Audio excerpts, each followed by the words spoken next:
we not know that AI is doing that with our candidate and new hire pools and bringing us people that looks like we've always hired into the organizations.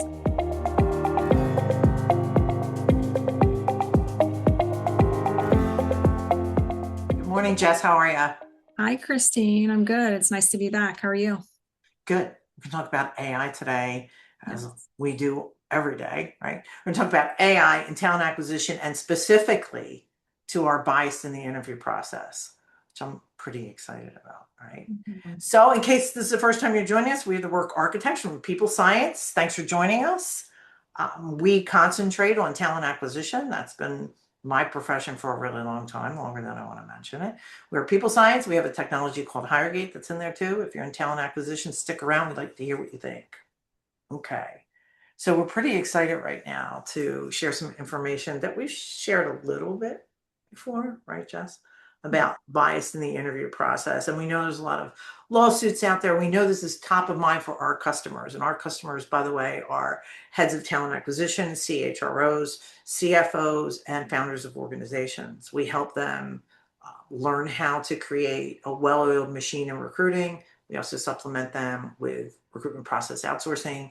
And we created a technology that augments the applicant tracking system called HireGate that we've used across maybe 100 different organizations today. And consequently, they asked us to bring it to market. If you're interested, let us know. A lot of the data that we're going to talk about comes from this data collection that we do throughout the talent acquisition cycle that's right behind me. Okay. So bias, if this is a concern for you, great. If it isn't a concern for you, you're probably going to find yourself in a situation where it has to be a concern because it is, coming to surface. I think it's really ironic that the current administration, right, the current White House is really putting a kibosh on typical EEO, right, and diversity and inclusion. And ever since 2020, we've seen a lot of wonkiness back and forth on where it's going. I have always believed, I don't know about you, Jess, but I've always believed that work is where we make these changes, Right. right? After you leave school, where are you ever going to meet somebody who doesn't look like you or isn't like you? Once you're out of college, where do you meet people who aren't just like you? And that's going to be at work. That's why I think groups like Out and Equal and the minority diversity supplier groups, they all can make bigger inroads than us, alone trying to do this. But the whole thing, in my opinion, having studied diversity for a really long time, is that the old methods don't work. Regulating it, making goals, setting different programs, and I hate to see it pushed aside. I hate to see diversity and inclusion pushed aside, but I like the fact that we're scrapping the old playbook because it is time for a new playbook. If we really want to move like millennials and Gen Z and Gen X still want to move the needle faster than we ever have before, then we really need to embrace some new things. And AI is going to help us do that kind of, right? Kind of, sort A of. little bit. Yeah. Well, I think So, too, Christine, I think it's important to, as we're getting into this topic of unconscious bias, it's not necessarily meaning that someone's intending to discriminate. I think it's more of a psychology piece for us to dive into. It means our brains are naturally using shortcuts when making decisions in the interview process. So I think for TA, the risk in interviewing is that sometimes those shortcuts that our brain is naturally giving us can cause us to evaluate things with candidates like familiarity, their communication style, or personal comfort instead of someone's ability just to do the job. So, as you're talking about AI, I don't think it's the goal isn't to remove human judgment from hiring. It's really to make that judgment more consistent, job related, focused on what the duties are, and accountable for those making the decisions. which that's where the roadblock comes, right? Because Correct. talking of our brain, so we have our subconscious and our conscious brain. Our subconscious is just a big depository that supplies a lot of information. So we want to compare that to technology. AI is a big depository that Right. information is going into right now.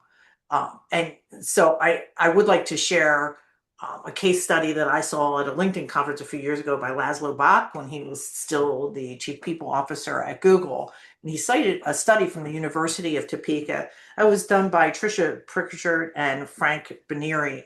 I'm trying to find them to see if there's a consequence, if there's a consequential follow-up to this study, but this was really interesting to me.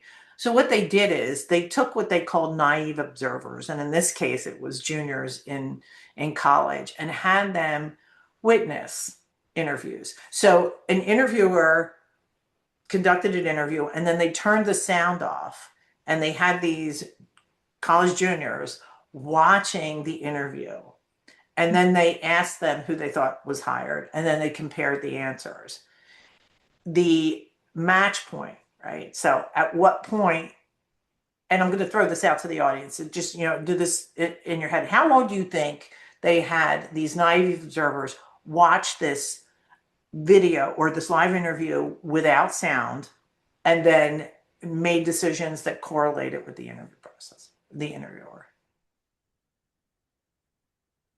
It was 10 seconds, not a minute, not 30. So does that mean that if I spend 30 minutes interviewing somebody, and that's really what, so they had interviewers, trained professional interviewers, interview somebody for 30 minutes, and then they had the naive observer work. And after 10 seconds, they were able to make the exact same kind of decisions. Like, why do we have jobs? Just a bunch of people. But this is really evidence of bias. And here's what we found. Watching the interview, you could see the interaction between the individuals. And it kind of goes like this. Fella comes in for an interview. He's a little rushed. He says, I'm sorry I'm late. I, take the train, and public transportation is something I believe in, but I'm glad I'm here now. So let's say the interviewer is also a fan of public transportation. Our subconscious will automatically make an association. I like this guy. I like mass transit. He likes mass transit. He even used it for an interview when I could put him in. I mean, now I'm starting to create a hypothesis. I like him. He's a lot like what I want. My conscious mind doesn't know this. My conscious mind just feels good, right? But my unconscious mind is supplying more and more information to make me read you in the interview process. And that's what our naive observers are working. And it can go in the opposite direction, right? Somebody comes in, they remind you of someone that you're not really fond of, and all of a sudden you start to rule them out. So the first part in the education of bias, and I believe the first part in teaching people how to interview, is understanding that we have these biases. Because once you acknowledge it, then you're able to challenge yourself in that process. Did I create hypothesis? Am I reading in? Am I reading out? So that's one good way to do it. You can find the actual snippet on our website. Where is that, Jess? Is it on and on YouTube of Laszlo Bach from a few years ago? And I promise that we'll do a follow-up to this to see if we can get you more information since that was created, which was like back in like 2012 to 2014. Cool. So on that note, how does AI fit into the interview process? And if you've been following us, one of the things we keep saying is, if you're looking to bring AI into your tech stack, which you should be, right? Become the influencer. And when we look at being a work architect as compared to I fill jobs, as saying this is how they happen, it's really critical to know who the suppliers in AI are, because they're teaching and they're supplying data to AI that's empowering it to make these decisions. Right now, 40% of the data that AI is pulling on, about approximately 40%, is coming from Reddit. So logically, we look at what is the demographic of Reddit. And by the way, when I heard that like a year ago, I became like an avid Reddit user, and I wasn't before. And probably the reason I wasn't is here's the demographic. So 40% of AI coming from Reddit. It's predominantly male. 60 to 63% of users are male, and that's globally. And then 36 to 39 are identifying as female. So a lot more men. Most of the upvotes, by the way, on Reddit, you do an upvote or a downvote. Most of the upvotes, 60% of them come from women. I mean, this is all starting to sound stereotypical too.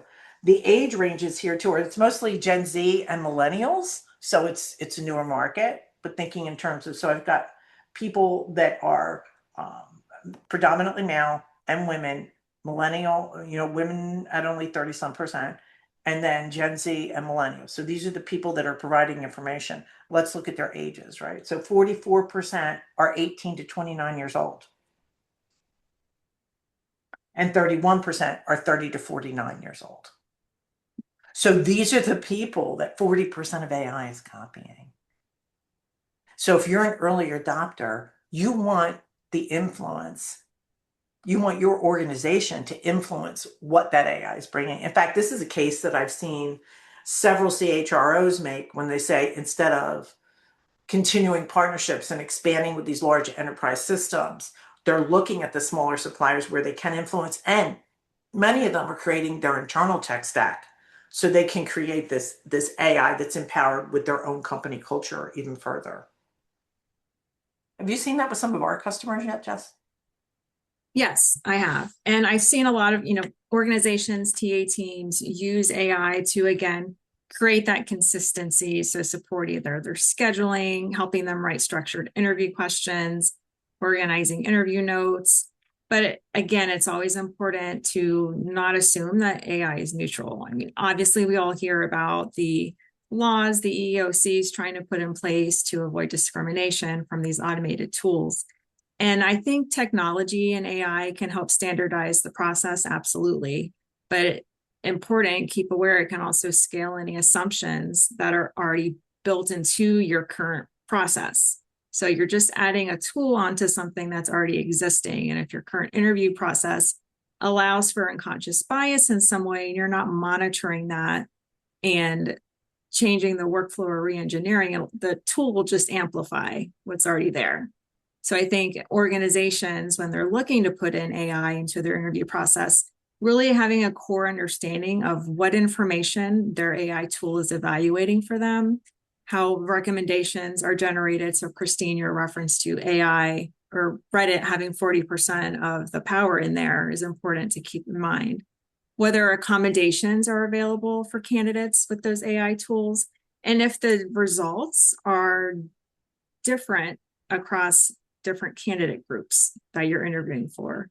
So a candidate group for an hourly role versus a candidate group for an executive position, how is AI deciphering those two? And then always keeping in mind where human review and accountability really need to remain necessary in that process. So I've seen organizations do it well, but I've also seen organizations just throw a tool on top of something and then it's amplifying what was wrong in the first place. Well, I can tell you from some of the audits I've been a part of in the last year and a half, there's a lot of that going on. The good news is many of the AI, well, I shouldn't say many, but so every other Tuesday I sit down with our director of technology and we go over new tools that are introduced. And those come to us, by the way, through our recruiters, through other people in our organization say, hey, I heard about this, or somebody pitched this to me, I got an email about it. So we created this big directory of technology because we have a technology and we partner and do some plugins. So you can see why, we're focused on it. But I'm going to say, like this time last year, 90% of the tools that we looked at didn't even work. They weren't even worth bringing to the tech stack. So we would start like a demo, and then our team would say, look, 5 minutes in, it doesn't even work yet. It's not there yet, right? It's a lot of smoke and mirrors, or a good idea, but not there. Now I'm going to say 70% don't do what they set out to do yet, but they're on the target to do that.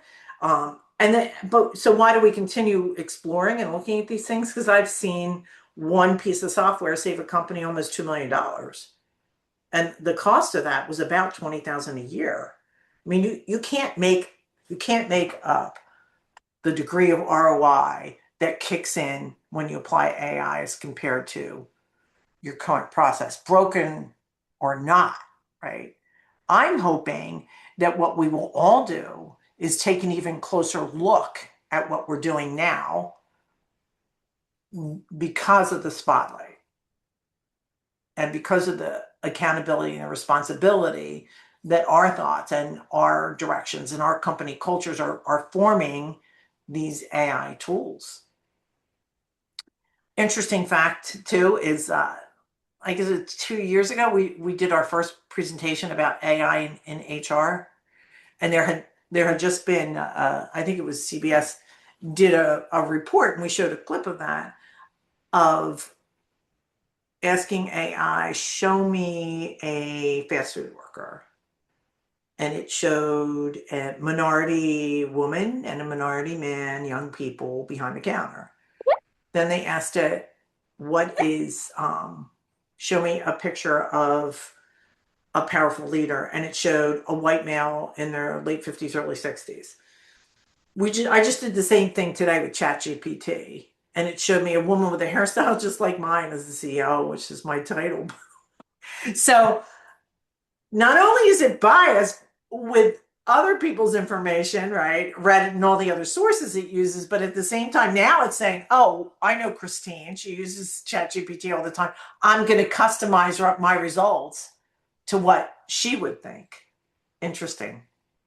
Right. And for hiring, that to me, that seems a little scary, right? Like, how do we know where the AI stops and is no longer taking control? So, as your AI tool, Christine, got to know you better and gave you a more tailored response today with someone that looked more like you, how do we not know that AI is doing that with our candidate and new hire pools and bringing us people that looks like we've always hired into the organization? So, I think there needs to be a gatekeeper there, governance somehow. And those are the things that are keeping me up at night. So interesting topic indeed. Well, yeah, and it's something we're working on, right? Creating governance that we can share with our population because it's that important.